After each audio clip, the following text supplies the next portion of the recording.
Assalamualaikum warahmatullahi wabarakatuh. Innal hamdalillah nahmaduhu wa nasta'inuhu wa nastaghfiruh wa na'udzu billahi min syururi anfusina wa min sayyiati a'malina. Man yahdihillahu fala mudhillalah wa man yudlil fala hadiyalah. Ashhadu an la ilaha illallah wahdahu la syarikalah wa ashhadu anna Muhammadan abduhu wa rasuluh. Ya ayyuhalladzina amanu taqullaha haqqa tuqatih wa la tamutunna illa wa antum muslimun. Ya ayyuhan nasu taqu rabbakumul ladzi khalaqakum min nafsin wahidah wa khalaqa minha zawjaha wa batha minhuma rijalan katsiran wa nisaa wattaqullaha alladzi tasaaluna bihi wal arham innallaha kana 'alaikum raqiba. Ya ayyuhalladzina amanu taqullaha wa qulu qawlan sadida yuslih lakum a'malakum wa yaghfir lakum dhunubakum wa may yuti'illaha wa rasulahu faqad faza fawzan 'azima.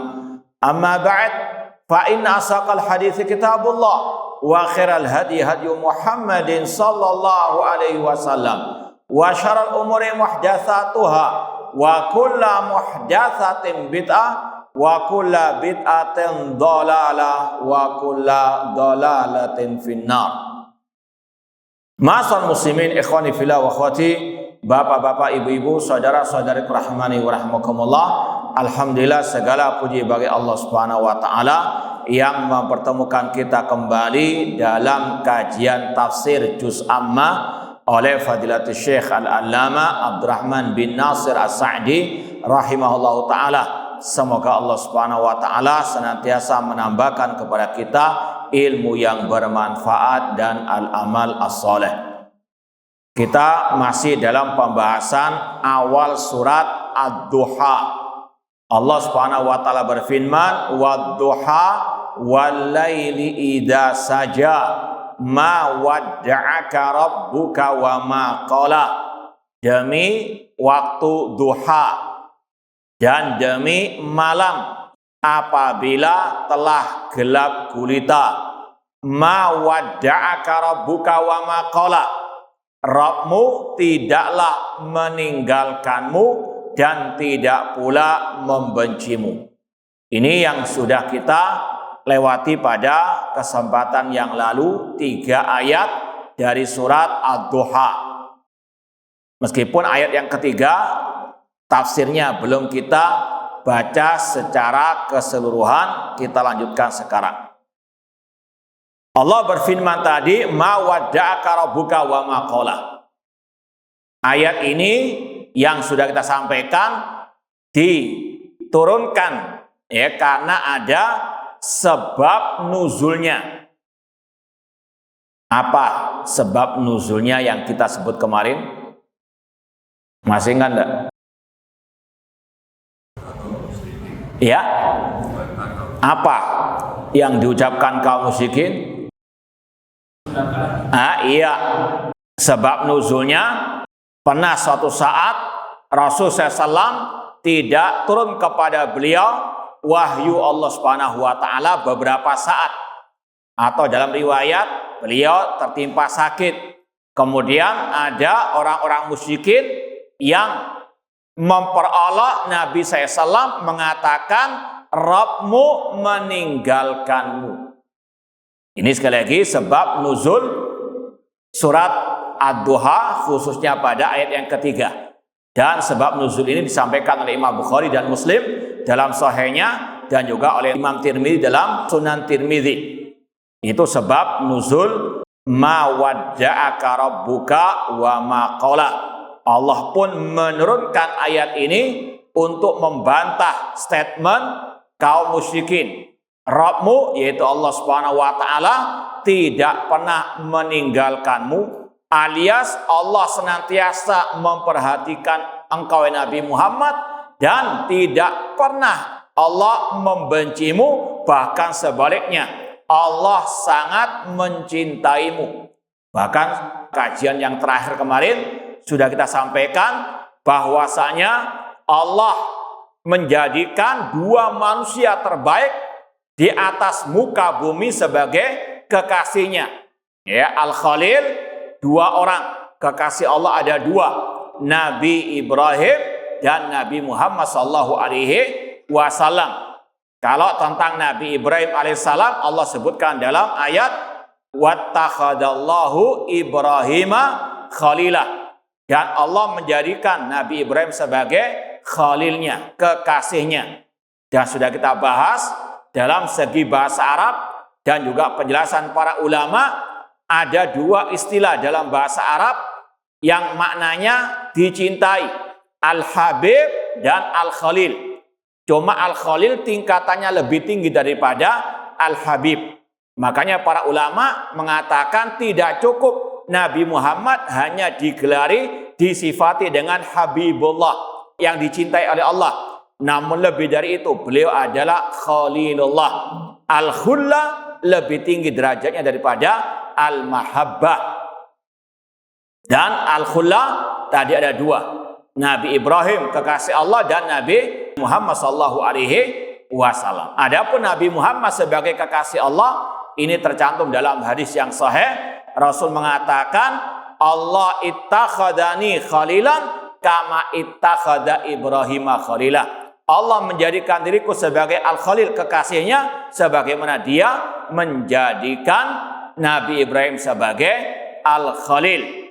Ya, sekali lagi ini membantah statement kaum musyrikin jahiliyah yang memperolok Nabi Muhammad SAW. Kemudian kata Syekh Abdurrahman As-Sa'di, fahadihi halur Rasul SAW al-madiyatu wal hadirah. Inilah keadaan Nabi SAW yang lampau dan pada waktu beliau diturunkan ayat ini.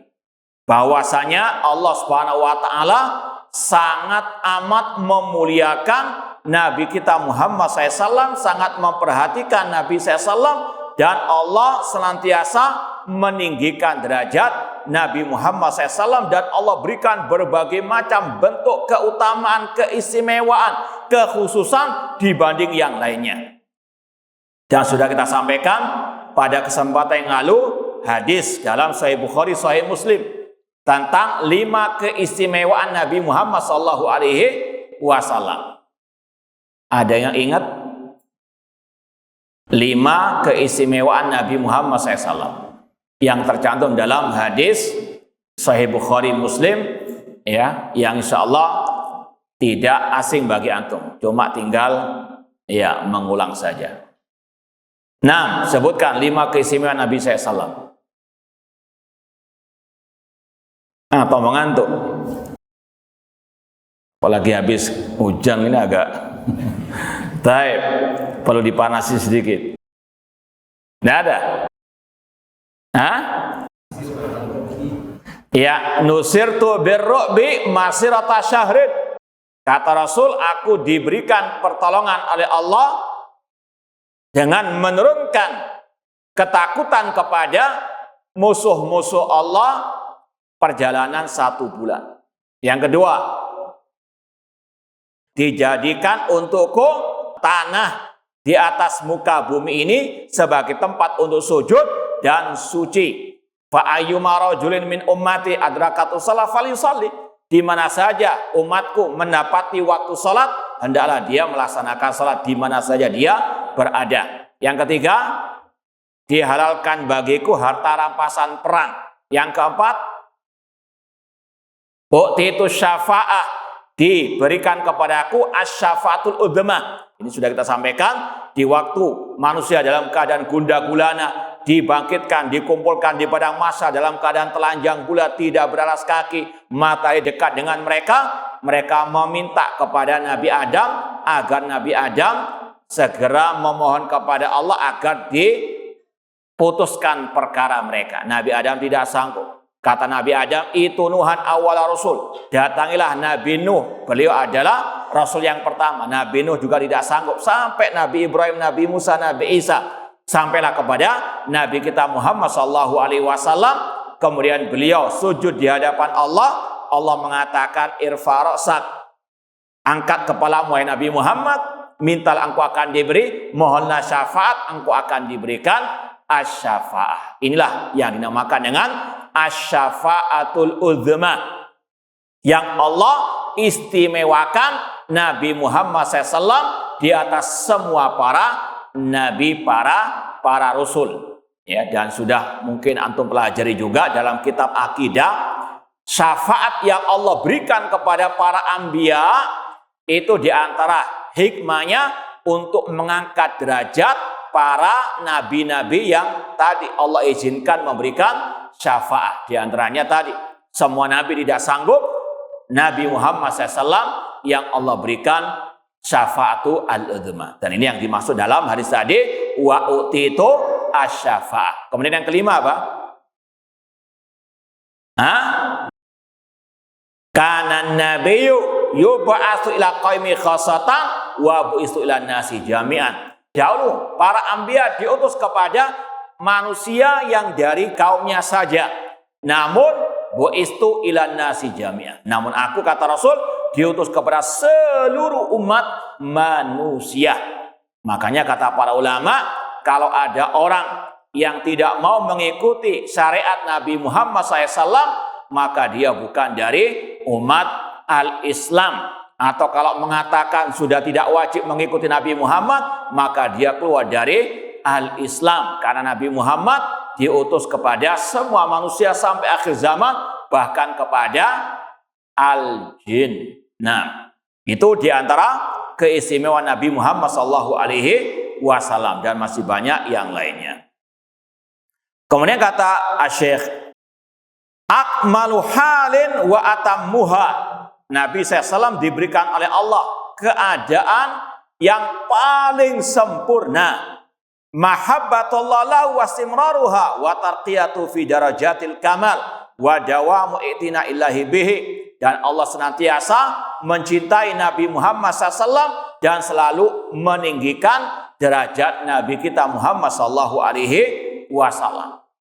Ya, sekali lagi ini yang wajib untuk diyakini, bahwasanya Nabi Muhammad SAW diberikan berbagai macam al-fadail. Dan di antara hikmahnya untuk umat Islam khususnya, kalau kita sudah tahu Nabi Muhammad memiliki banyak keutamaan, bahkan beliau sayyidu waladi Adam, maka kewajiban kita menjadikan beliau sebagai suri toladan. Untuk kita ittiba kepada sunnah Nabi SAW. Makanya dalam kitab-kitab al-hadis ya, disebutkan tentang fadhail Nabi SAW. Di antaranya dalam Sahih Muslim ada kitab atau fadhail keutamaan Nabi SAW. Kemudian disisipkan di situ wujubu ittiba Nabi SAW. Wajibnya mengikuti, meneladani, menjadikan Nabi SAW sebagai suri toladan. Jangan sampai hanya sekedar propaganda kowar-kowar kita ya, mencintai Nabi kita, mengakui Nabi yang paling mulia, namun kita tidak mau mengikuti ajaran Nabi SAW, atau kita ngeminteri Nabi SAW. Naudzubillah min dzalik. Kalau kita sudah meyakini, mengimani, membenarkan, mempercayai berbagai macam keutamaan Nabi yang tercantum dalam ayat, dalam hadis, maka ada konsekuensi di situ, yaitu kita menjadikan beliau sebagai suri toladan, mengikuti akidahnya Nabi, mengikuti tata cara ibadahnya Nabi, mengikuti dakwanya Nabi, mengikuti juga akhlaknya Nabi sallallahu alaihi wasallam. Makanya Allah berfirman, laqad kana lakum fi rasulillahi uswatun hasanah. Sungguh telah ada suri toladan yang baik bagi kalian dalam diri Rasul sallallahu alaihi wasallam. Imam Ibnu Katsir dalam tafsir ayat ini, surat Al-Ahzab ayat ke-21, beliau mengatakan, hadhil ayat aslun kabirun fit ta'assi bir Rasul sallallahu fi aqwalihi wa af'alihi wa ahwalihi. Ayat ini Al-Ahzab 21 merupakan landasan dasar yang sangat besar untuk kita mengikuti, meneladani, untuk kita mencontoh Nabi Shallallahu Alaihi Wasallam baik dalam ucapan beliau, perbuatan beliau, dan seluruh keadaan beliau. Sekali lagi ini salah satu konsekuensi kalau kita mengetahui keutamaan-keutamaan, keistimewaan fadail Nabi Shallallahu Alaihi Wasallam. Dan ini sebagaimana yang Allah firmankan juga, qul in kuntum tuhibbunallah fattabi'uni yuhibbukumullah wa yaghfir lakum dzunubakum. Katakan wahai Nabi Muhammad, jika kalian mengaku cinta kepada Allah, ikutilah aku. Ini konsekuensi cinta kepada Allah dan juga cinta kepada Rasulullah SAW. Apa konsekuensinya? Ittiba, mengikuti ajaran Nabi Sallallahu Alaihi Wasallam. Yuhibbukumullah, Allah pasti mencintai kalian, wa yaghfir lakum, dan pasti mengampuni dosa-dosa kalian.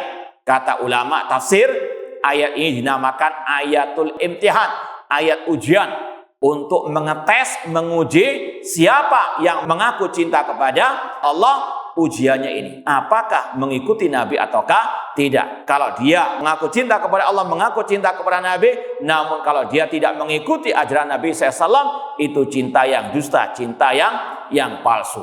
Makanya seorang penyair Arab mengatakan, taksir Rasulullah wa anta tudhir hubbahu hada muhalun fil qiyasi badi'u. Engkau bermaksiat, menyimpang dari ajaran Nabi, namun engkau mengaku cinta kepada Nabi. Hada muhal, ini suatu yang mustahil. Ya, hada muhalun fil qiyasi badu. Ini enggak nyambung, enggak connect. Mengaku cinta kepada Rasul, namun menyimpang dari ajaran Ar-Rasul. Kemudian kata sang penyair tadi, lau kana hubbuka shadiqan la ata'tahu. Seandainya cintamu betul-betul jujur kepada Nabi Muhammad, engkau akan mentaati, mengikuti, ittiba kepada sunnah Nabi Sallallahu Alaihi Wasallam. Innal muhibba liman yuhibbu muti'u. Karena orang yang cinta pasti mengikuti orang yang dia cintai. Ya, semoga Allah Subhanahu Wa Taala memberikan taufik kepada kita semuanya untuk selalu ittiba kepada sunnah Nabi Sallallahu Alaihi Wasallam. Kemudian ma'asal muslimin ikhwani fillah wa akhwati rahimani wa rahimakumullah, Allah melanjutkan ayat yang berikutnya, walal akhiratu khairul laka minal ula, dan akhirat itu lebih baik bagi Muhammad daripada dunia. Kata Syekh, wa amma haluhu al mustaqbala faqala walal akhiratu khairul laka minal ula. Keadaan Nabi di dunia sudah jelas. Allah meninggikan derajat beliau, memberikan banyak keutamaan, keistimewaan. Adapun dalam urusan akhirat, maka kata Allah itu lebih baik bagi engkau Nabi Muhammad. Di sini ada dua penafsiran ulama tentang kata-kata walal akhirah. Tafsir yang pertama, ai kullu halatin mutaakhiratin min ahwalika fa innalahal fadla alal halati asabiqah. Tafsir yang pertama, bahwasanya keadaan Nabi Muhammad semakin lama semakin baik daripada yang sebelumnya. Ya, apalagi kita tahu bagaimana awal dakwah Nabi Muhammad SAW ketika beliau mulai dakwah tauhid. Ya, menyeru umat hanya beribadah kepada Allah, meninggalkan sesembahan selain Allah, meninggalkan berhala, kesyirikan yang mereka lakukan. Nabi Muhammad dilempari dengan kotoran ternak, dicaci maki, syairun majnun, penyair yang gila. Kemudian Allah Subhanahu wa taala berikan kepada beliau pada akhirnya kekuasaan dan kekuatan, dan beliau pun akhirnya menaklukkan kota Mekah.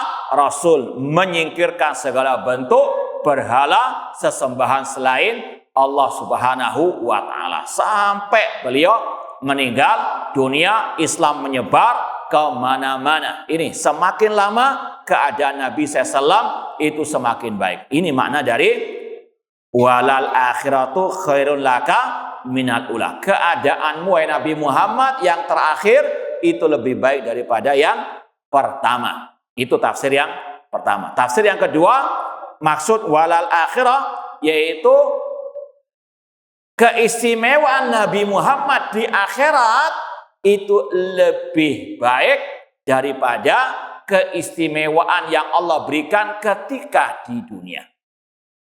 Anak ulangi lagi, dua penafsiran ulama tentang ayat ini.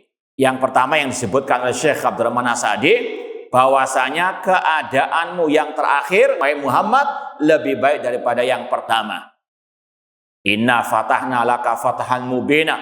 Allah berikan kepada Nabi Muhammad berbagai macam kemenangan dalam perang. Sebagaimana tadi hadis Rasul, nusirtu birru'bi masirata syahrin. Aku diberikan pertolongan oleh Allah dengan Allah menurunkan rasa takut kepada musuh-musuh beliau perjalanan satu bulan. Artinya sebelum Rasul 1 bulan nyampe ke tempat musuh, Allah sudah turunkan ketakutan kepada mereka. Namun sangat disayangkan, sekarang ini justru kebalikannya.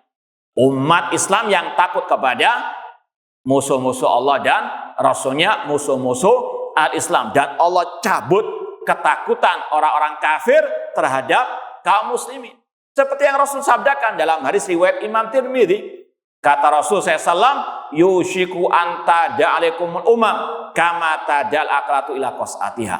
Hampir-hampir seluruh umat-umat kafir mengeroyok, mengerumuni kalian sebagaimana orang-orang yang kelaparan mengerumuni hidangan makanan.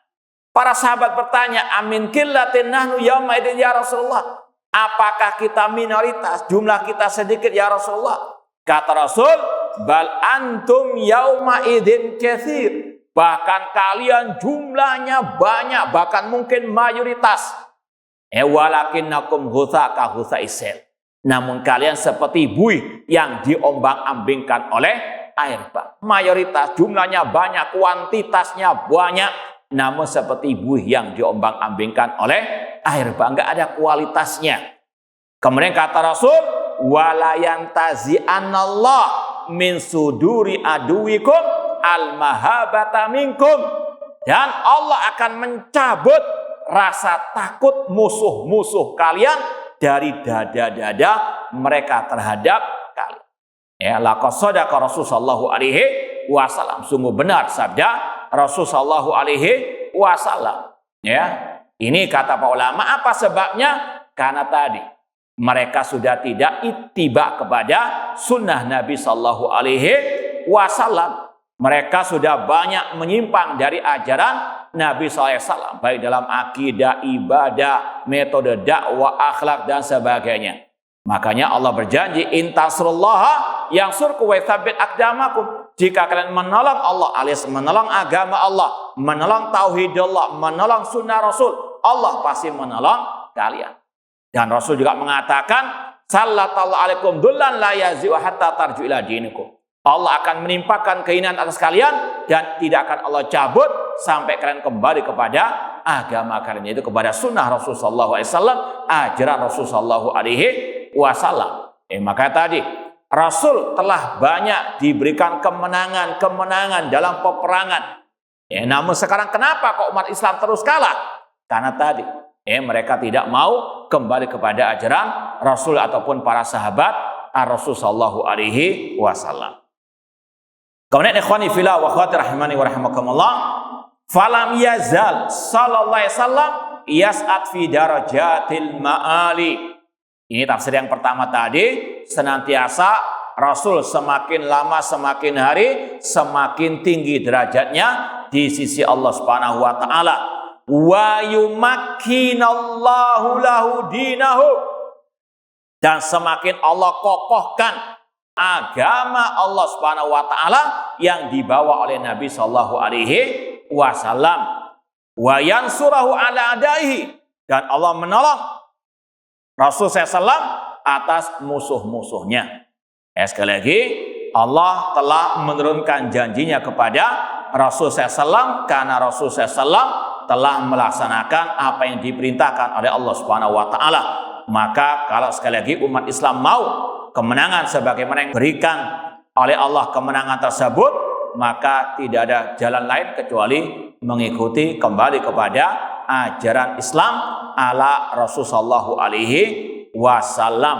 Makanya dahulu kisah Abu Bakar As-Siddiq radhiyallahu anhu ketika baru diangkat menjadi khalifah, orang-orang Arab Badui di sekitar kota Madinah murtad. Mereka ingin menyerang kota Al-Madinah. Sebagian sahabat memberikan usulan, wahai Abu Bakar As-Siddiq, alangkah baiknya pasukan Usama yang pernah dikirim oleh Rasul ke negeri Syam sebelum Rasul wafat untuk ditarik ke kota Al-Madinah agar pasukan Usama menjaga atau membentengi kota Madinah dari pasukan orang-orang yang murtad tadi.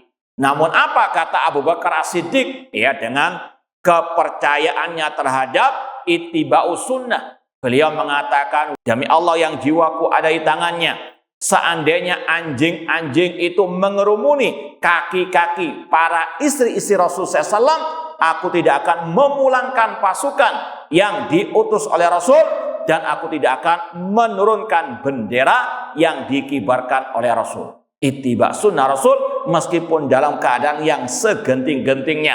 Apa hasilnya? Apa akibatnya? Pasukan Usama menang di negeri Syam. Orang-orang murtad tadi kalah sebelum berperang. Ini akibat, inilah hasil dari ittiba sunnah Rasulullah SAW. Maka demikian para sahabat, mereka di zaman Al-Khalifah Rasyid Umar bin Khattab menaklukkan 2 negara dikuasa. Kata para ulama, dalam segi persenjataan mungkin masih kalah, namun mereka punya ittiba'us sunnah, mereka punya akidah yang sahihah. Allah pun menurunkan janjinya tadi, in tansurullaha yansurkum wa yutsabbit aqdamakum. Oleh karena itulah Imam Malik rahimahullah pernah berkata, lan yusliha akhir hadil ummah illa ma aslaha awwalaha. Tidak akan mungkin memperbaiki generasi akhir umat Islam kecuali dengan apa yang memperbaiki generasi awal umat Islam, yaitu para sahabat Rasulullah SAW, dengan senantiasa melaksanakan ma'ana alaihi wa ashabi, mengikuti ajaran Rasul, ajaran para sahabat Rasulullah SAW. Wa isaddiduhu fi ahwalihi, Allah pun senantiasa meluruskan langkah beliau. Hatta mata waqad wasala ila halin ma wasala ilaiha al-awwalun wal akhirun, sampai beliau meninggal dunia dan beliau telah menduduki kedudukan yang tidak bisa digapai oleh orang-orang yang terdahulu maupun yang terakhir. Dan Rasul sekali lagi mengatakan, ana sayyidu waladi Adam, aku adalah tuannya anak manusia. Rasul sudah mendapatkan kedudukan yang paling tinggi di dunia.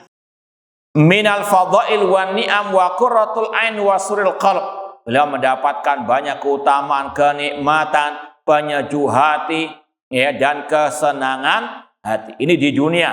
Dan seperti dalam penafsiran yang kedua, walal akhiratu khairun laka minal ula.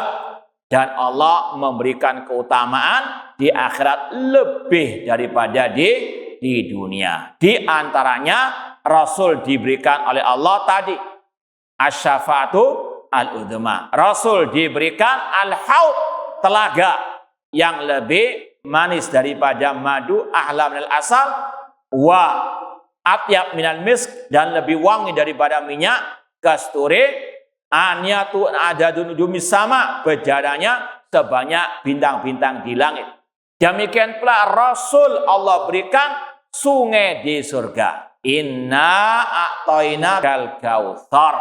Ini yang dikatakan oleh Allah, dan akhirat itu lebih baik bagimu. Tafsir yang kedua, keutamaan, keistimewaan, kenikmatan yang Allah berikan kepada Nabi Muhammad di akhirat lebih daripada yang di dunia. Makanya Rasul pada waktu mau meninggal dunia pernah Rasul memberikan isyarat, innal abda minal ibad khaira baina an ya'isha fid dunya wa baina an yantaqila ila rafiqil a'la. Rasul pernah mengatakan ada seorang hamba dari hamba-hamba Allah diberikan 2 pilihan, antara hidup di dunia dengan kenikmatan-kenikmatannya dan dengan berpindah kepada Allah Subhanahu wa taala, yaitu ke akhirat.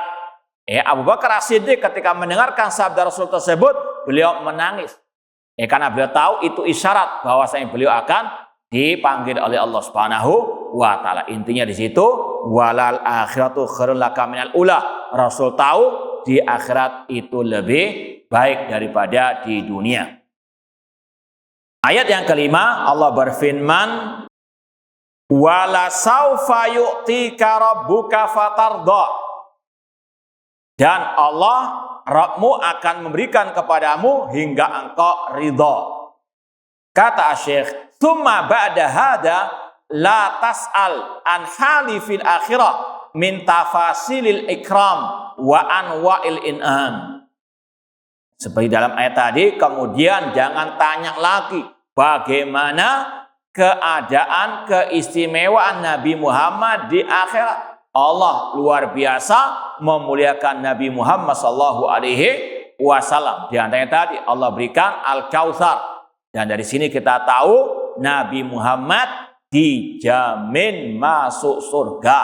Nabi Muhammad pasti masuk surga, ya. Jangankan beliau, Abu Bakar, Umar, Utsman, Ali, ya, dan para sahabat yang dikatakan al-asyra mubasysyirin bil jannah, kita yakini pasti mereka masuk surga. Ya, maka sekali lagi harus kita meyakini Nabi Muhammad dijamin masuk surga. Jangan seperti yang mengatakan beliau tidak dijamin masuk surga. Naudzubillah min dzalik. Ini sesuatu yang merupakan pelecehan kepada Nabi Muhammad sallallahu alaihi wasallam. Walihada qala wala sawfa yu'tika rabbuka fatardha. Makanya Allah berfirman, dan dia Rabbmu akan memberikan kepada engkau Muhammad apa yang engkau pasti akan meridhoinya. Wa hadza amrun la yumkin ta'biru anhu illa bihadhihi al-ibarah al-jami'ah asyamilah. Allah ketika mengatakan sungguh Allah akan memberikan kepadamu dan engkau pun ridha, ini kata beliau suatu ungkapan yang tidak bisa diganti dengan ungkapan yang lain. Artinya betul-betul Allah memberikan berbagai macam keistimewaan, kenikmatan, keutamaan di dunia maupun di akhirat. Dan ini semakin membantah statement orang musyrikin tadi yang mengatakan Nabi Muhammad telah ditinggalkan oleh Allah, Nabi Muhammad tidak diperhatikan oleh Allah, bahkan dibenci oleh Allah. Padahal sebaliknya Allah banyak memberikan kenikmatan-kenikmatan dan keutamaan-keutamaannya. Namun intinya tadi, kalau kita sudah meyakini keistimewaan keutamaan Nabi SAW, kewajiban kita untuk senantiasa mengikuti Nabi Muhammad SAW dan juga mencintai Nabi, namun tidak boleh sampai berlebih-lebihan sebagaimana orang-orang An-Nasara berlebih-lebihan terhadap Nabi Isa. Dan itu yang Rasul katakan dalam hadis yang sahih, la tutruni kama atratin Nasara Isa ibn Maryam. Jangan kalian berlebih-lebihan dalam menyanjung diriku sebagaimana orang-orang Nasara berlebih-lebihan dalam menyanjung Isa ibnu Maryam. Innama ana abdun, aku adalah hamba Allah, manusia sebagaimana kalian. Sebagaimana kata Allah, kul innama ana basarun mislukum, katakanlah aku adalah manusia sebagaimana kalian. Nabi Muhammad bukan Tuhan, Nabi Muhammad bukan sesembahan, Nabi Muhammad tidak tahu yang gaib, Nabi Muhammad tidak bisa mendatangkan manfaat dan madarat dengan sendirinya, Nabi Muhammad tidak bisa menyembuhkan penyakit, Nabi Muhammad tidak bisa memberikan syafaat tanpa seizin dari Allah Subhanahu wa taala. Manusia biasa, ya. Namun Rasul diutus untuk dicintai dan diikuti, bukan untuk dituhankan, bukan untuk disembah selain Allah Subhanahu wa taala. Baik, ikhwani fillah wa akhwati rahimani wa rahmukumullah. Kemudian Allah berfirman, alam yajidka yatiman fa'awa. Bukankah dia Allah mendapatimu dalam keadaan yatim, lalu Allah melindungimu, lalu Allah menjagamu. Ini masih ada kaitan dengan keutamaan Nabi SAW di dunia. Bagaimana perhatian Allah kepada Nabi Muhammad SAW. Tsumma imtanna alaihi bima yu'limuhu min ahwalihi al-khasah. Kemudian Allah mengingatkan Nabi Muhammad SAW tentang nikmatnya dahulu kepada beliau. Ya, ketika beliau dalam keadaan yatim, ketika beliau lahir sudah tidak memiliki ayah. Ibundanya beliau yang merawat beliau. Kemudian ibundanya beliau meninggal dunia. Dilanjutkan dengan kakek beliau. Kakek beliau meninggal dunia dirawat oleh paman beliau. Ini salah satu bentuk fa'awah. Allah Subhanahu wa taala melindungi, menjaga Nabi Muhammad sallallahu alaihi wasallam. Ya, sekali lagi ini semuanya rentetan dalil untuk membantah kaum musyrikin tadi yang menuduh Allah tidak memperhatikan lagi Nabi Muhammad SAW. Summa imtan ali bima yu'limuhu min ahwali al-khasa. Faqala alam yajidka yatiman fa'awa. Ay wajadaka la umma laka wala aba. Allah mendapati Nabi Muhammad terlahir dalam keadaan yatim, kemudian ditambah dengan ibundanya beliau meninggal dunia. Balqat mata abu wa ummu wa huwa la yudabbir nafsahu. Pada waktu itu beliau masih kecil, tidak bisa mengurus diri sendiri. Fa'awahullah, Allah yang mengurusi beliau, yang merawat, dalam artian betul-betul memperhatikan keadaan beliau. Wa kafalau jadduhu Abdul Muttalib. Kemudian dilindungi, dirawat, dipelihara oleh kakek beliau Abdul Muttalib. Tsumma lamma mata jaddu kafalahullah ammahu Abu Talib.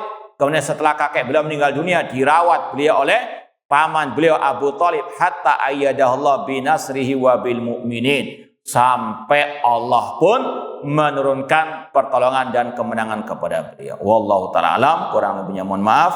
Wa jazakumullahu khairan. Aqulu qouli hadza wa akhiru da'wana anil hamdulillahi rabbil alamin. Wassalamualaikum warahmatullahi wabarakatuh.